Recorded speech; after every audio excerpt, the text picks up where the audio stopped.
కుడిపార్శ్వమున కూర్చొని ఉన్నాడు. మనమంతా చూస్తాం. ఆయన ఎక్కడ ఉన్నాడు? తండ్రి, ప్రపంచానికి తండ్రి కనుక కుడిపార్శ్వమున కూర్చొని దేవుడు మనకు ధైర్యం చెప్తాను, నేను మరలా వస్తాను. అందరూ తెలుసుకోవాలి. చాలా మంది తెలుసుకోండి. ఏం చేస్తాడు? వ్యర్థమైన దాన్ని అబద్ధమైన దాన్ని ప్రేమిస్తున్నాడు మానవుడు. కనుక ప్రభుత్వ ప్రేమ చెప్పాడు, అబద్ధము వ్యర్థమైన దేవుడికి దూరంగా ఉంటుంది. కనుక మానవుడికి మూడు ఉన్నాయి. ఈ మూడు దేవుడికి దూరంగా తీసుకుపోతున్నాయి. ఏదది? ఒకటి శరీరాశ, నేత్రాశ, జీవపుడము. ఈ మూడు దేవుడికి పనికిరావు. ఆయన మన కొరకు ఈ లోకంలోకి వచ్చి శిలువ మీద వేలాడినాడు.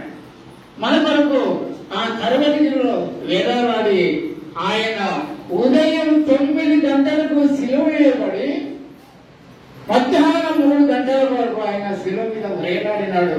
ఈ ప్రపంచంలో ఆ విధంగా చనిపోయిన వారు ఎవరైనా ఉన్నారా? ఏ అంతమైన చెప్తుందా? ఏ మహానుభావులు చెబుతున్నారా? కానీ ఇక్కడ ఏం చేసిండు ఆయన?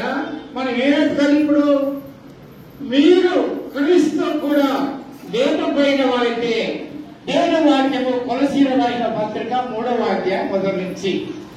కనుక మీరు క్రీస్తు కూడా లేకపోయిన వారితే పైన వారితే వెళ్తుంది. అక్కడ క్రీస్తు దేవుని కుడిపార్శ్వమున కూర్చుని ఉన్నాడు. మనమందరూ కూడా ఆయన పిలుస్తున్నాడు. మనమంతా కూడా ఆయన హస్తములతో చేయబడం. మనమంతా కూడా ఎవరి ఎలా చేయబడం చెప్పండి? దేవుని హస్తములతో చేయబడు. దేవుడు చేసిన మనుషులారా ఎంత కాలము వ్యర్థమైన వెదికెదరు. దేవుడు చేసిన మనుషులారా ఎంత కాలము వ్యర్థమైన వెదికెదరు. ఇందుకేనా నిన్ను చేసినది అరచేతులతో చెక్కుకున్నది. ఇందుకేనా నిన్ను చేసినది అరచేతులతో చెక్కుకున్నది. దేవుడు వేసిన మనుషులారా ఎంత కాలమో వ్యర్థమైన దానిని వెదికెదరు. దేవుడు వేసిన మనుషులారా అయ్యంటున్నాడు. కనుక మనం ఏమంది అంటే సింహాసనమే అంటున్నాడు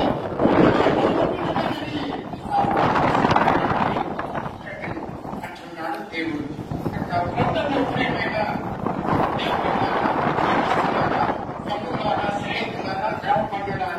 ఈ మందిరం అనేది ఎందుకు చేసింది? ఈ మందిరం ఎందుకుంది? ఈ మందిరములో దేవుడు ఆదిములుగా 7వ దినాన్ని ఏర్పాటు చేయడం. ఎవరైనా చెప్పిండా మీకు? ఈ దినాల గురించి నిజమే ఎవరైనా చెప్పిండా? ఈ 33,000 కోటలు ఒకరైనా చెప్పినారా? వాళ్ళకు తెలియదు. ఏం చెప్తారు? తెలియనప్పుడు ఏం చెప్తారు? కనుక దేవుడికి అంటున్నారు. మనం ఏం చెప్తారు? పైన ఉన్న వాటిని ఎందుకంటే ప్రభుత్వం ఈ దినమున ఆధార్ కార్డు ఎవరైనా ఉన్నారా? ఆధార్ కార్డు తెచ్చిన మీకు ఆధార్ కార్డు లేకుండా ఎవరైనా ఉన్నారా? చెప్పండి. అందరూ అందరికీ ఆధార్ కార్డు అదేది? ఈ శరీరం భవిష్యత్తు భూమిలో చట్టము ప్రభుత్వం ఏర్పాటు చేసింది. ఈ మానవుడు శరీర రీతిలో జీవించాలని. కనుక ఏదైనా ఇప్పుడు ఆధార్ కార్డు చాలా అవసరమైనది. కనుక ఇప్పుడు ఈ ఎంతవరకు వచ్చింది ఆధార్ కార్డు చెప్పండి? ఇప్పుడు పనిచేస్తున్న ఆధార్ కార్డు ఇప్పుడు పనిచేస్తున్నా చెయ్యదు. కానీ నీవు నీ కార్డు ఎక్కడ తెస్తుంది? నీవు నమ్మి బాప్తిస్మం తీసుకొని నీ పాపాలు తప్పుడు క్షమించుకొని పరలోక రాజ్యంలో జీవగ్రంథంలో రాయబడితే అక్కడ చేరుతుంది. అక్కడ దేవుని కుడిపార్శ్వమున యేసయ్య కూర్చున్నాడు. నిన్ను కూడా అక్కడ కూర్చుని పెట్టడానికి మనకంటే ముందుగానే వెళ్ళాడు ఆయన. ఈ ప్రపంచం మొత్తానికి ఆయన మనలో స్థలం సిద్ధపరుస్తున్నాడు. అయ్యా కన్నాడు, నా బామ్మని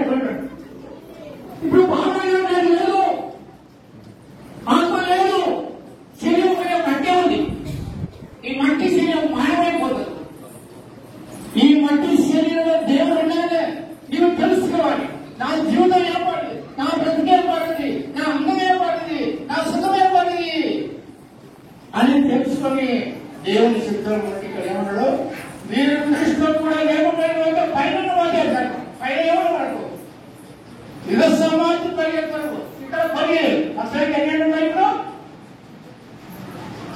ఒక 40 ఉండొచ్చు, 50 ఉండొచ్చు. కానీ యుగ సమాప్తిలో లక్షల కొలది ఏకక్రమంలో పరలోకం మనం ఉంటాం. అందుకే పైన ఏమున్నది, మన ఆత్మ ఎక్కడ వచ్చేసింది, దేవుని దగ్గర నుంచి మన ఆత్మ మనలో ఉన్నది.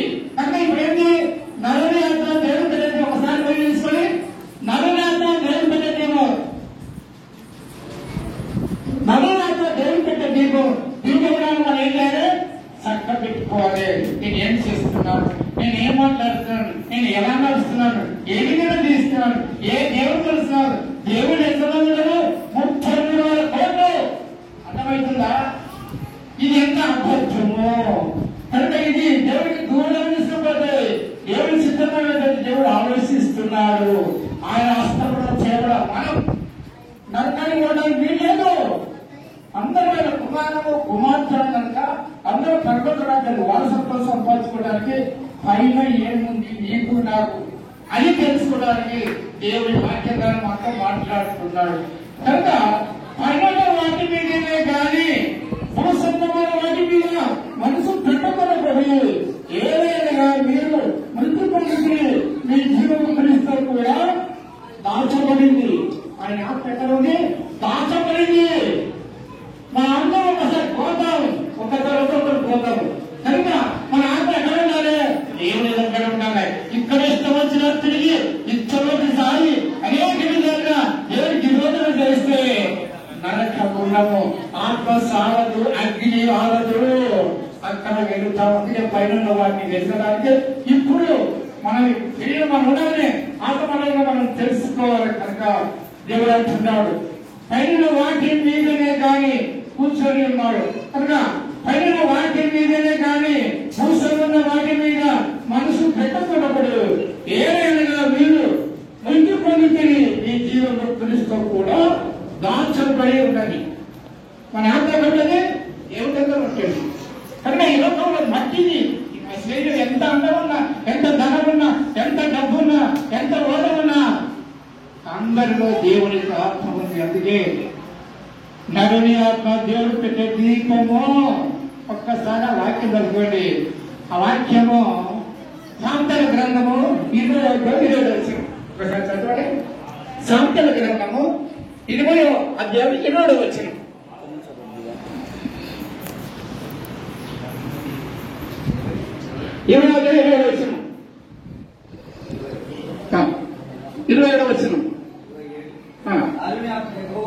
నరుని ఆత్మ యెహోవా పెట్టిన దీపము. హల్లెలూయా.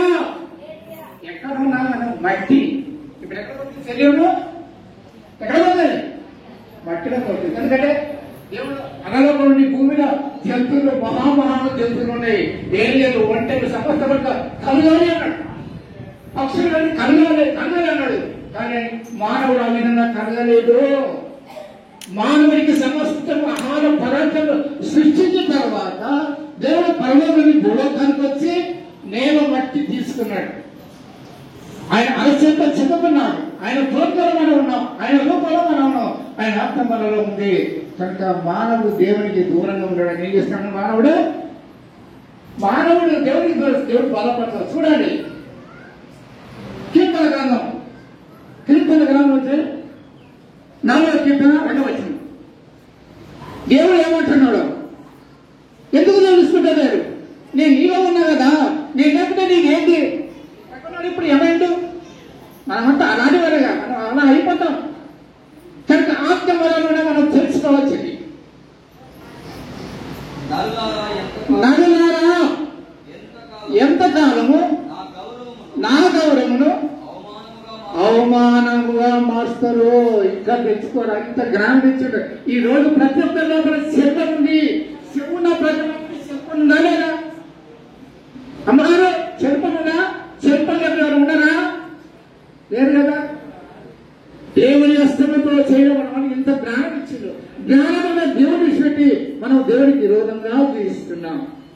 కనుక ఇప్పుడైనా నేను కూడా అంతే కదా, నేను కూడా మన్నే కదా, ఒకరోజు మన్న అయిపోతాను కదా. నాలో ఉన్నవారు ఎవరు? ఆత్మజ్యోతి. ఆత్మజ్యోతి మనలో ఉన్నదని మనము తెలుసుకోవాలి. నా జీవితం ఏపాటిది, నా బ్రతికే పాటిది, నా అందరే పాటిది, నా ధనమే పాటిది అని మనము తెలుసుకోవాలి. ప్రతి ఒక్కరు, ముఖ్యమంత్రి కూడా తెలుసుకోవాలి. అర్థమైందా? ముఖ్యమంత్రి మనిషినే కాడా?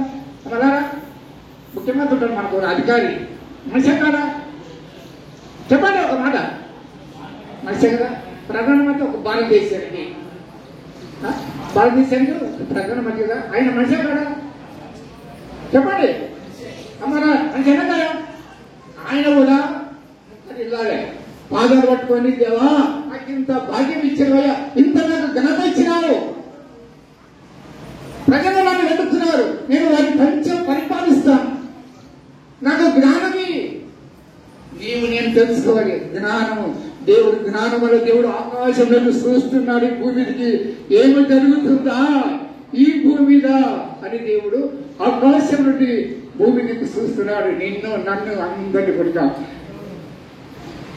కనుకనే ప్రియమైన దేవుని కదా, దేవుని యొక్క వాక్యం మనకి ఈ విధంగా నిలబడతాడు.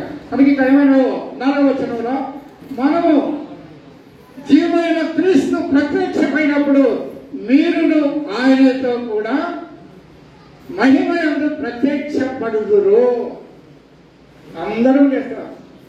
ఇదొక మన 33,000 కోట్ల మంది చనిపోయారు, కలిస్తే మొన్న పూర్తి అయిపోయారు, అట్లయితే మొన్న అయిపోయారు. కానీ యేసు ప్రభు ఒక్కడే ప్రపంచాన్ని జయించి సాతాను కాళ్ళ కింద చితకు పెట్టి సజీవుడిగా తిరిగి లేచిండు. నువ్వు నమ్మితే నీవు సజీవుడిగా తిరిగి లేస్తావు. దేవునికి మహిమ. అందుకే ఈ మందిరాన్ని కట్టి ఎందుకు ఒక ధైర్యజీవుడు నీకు స్వార్థ ప్రకటిస్తున్నాడు, తెలుసుకోవాలి.